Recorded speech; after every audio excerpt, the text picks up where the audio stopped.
này còn kênh chạp không tôi chạp vào này.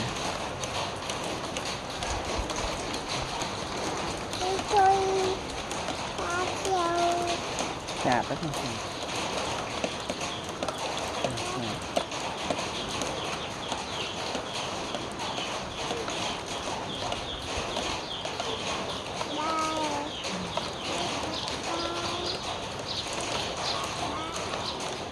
Đây thì hảo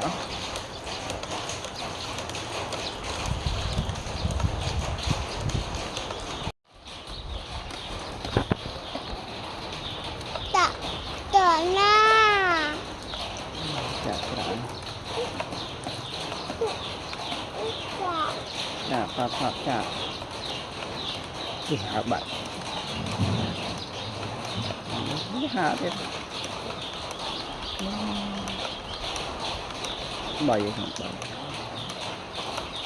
bốn tầm đuôi bảy bảy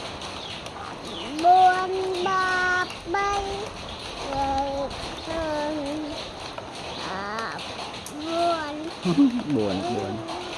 dạ buồn thật buồn thật buồn này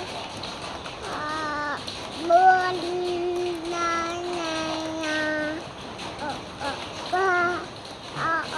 đây môi là này đập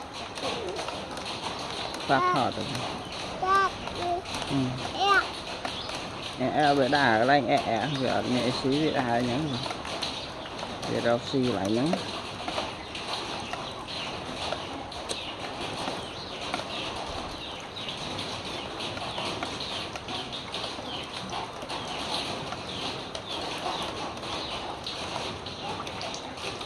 nó đây cái đá nó ta gần lại cả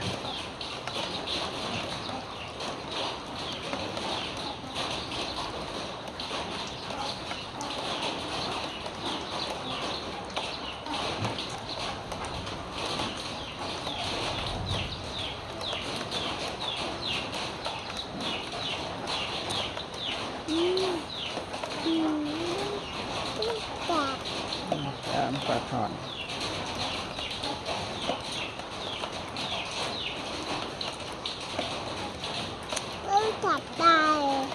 cặp bài nó con thật cá kèo cái gì không nên cá kèo đó